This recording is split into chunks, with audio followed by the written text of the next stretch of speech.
सटाणा पोलिसांची दमदार कामगिरी, अवघ्या काही तासात 1.5 लाखाचा मुद्देमाल जप्त।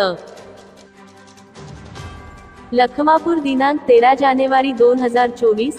सटाणा पोलिसांनी दमदार कामगिरी करत अवघ्या काही तासातच मोबाईल चोरीचा गुन्हा उघडकीस आणून दोघांना अटक केली आहे। या कारवाईत पोलिसांनी एकूण 1.5 लाखाचा मुद्देमाल जप्त केला आहे। याबाबत सविस्तर वृत्त असे की, विनोद छोटू पवार यांचा मोबाईल लखमापूर येथून चोरट्यांनी बळजबरीने हिसकावून पोबारा केला होता। त्या संदर्भात त्यांनी पोलिसात तक्रार दिली होती।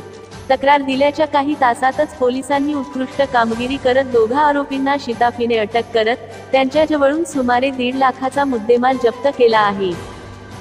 अटक केलेल्या आरोपींची नावे दिनेश भाऊसाहेब पानपाटील वय 19 व मनदीप माणिक देवरे वय 19 अशी आहेत।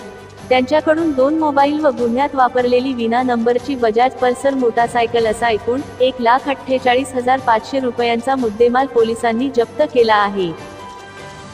ही कारवाई अपर पोलीस अधीक्षक अनिकेत भारती, उपविभागीय पोलीस अधिकारी पुष्कराज सूर्यवंशी, सटाणा पोलीस स्टेशनचे पोलीस निरीक्षक संदीप रणदिवे, सहाय्यक पोलीस निरीक्षक उज्ज्वल सिंह राजपूत व सहाय्यक पोलीस निरीक्षक पाटील यांच्या मार्गदर्शनाखाली लखमापूर दूरक्षेत्राचे पोलीस हवालदार रुपेश ठोके, पोलीस हवालदार योगेंद्र शिसोदे व पोलीस शिपाई सिकंदर कोळी यांनी केली।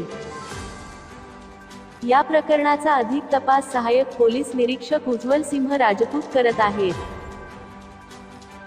सटाणा पोलिसांनी केलेल्या या कारवाईमुळे नागरिकांमध्ये समाधान व्यक्त होत आहे। पोलिसांच्या कामगिरीबद्दल नागरिकांनी कौतुक केले आहे। क्राईम डायरी न्यूज साठी मुख्य संपादक प्रवीण पवार, मालेगाव, नाशिक।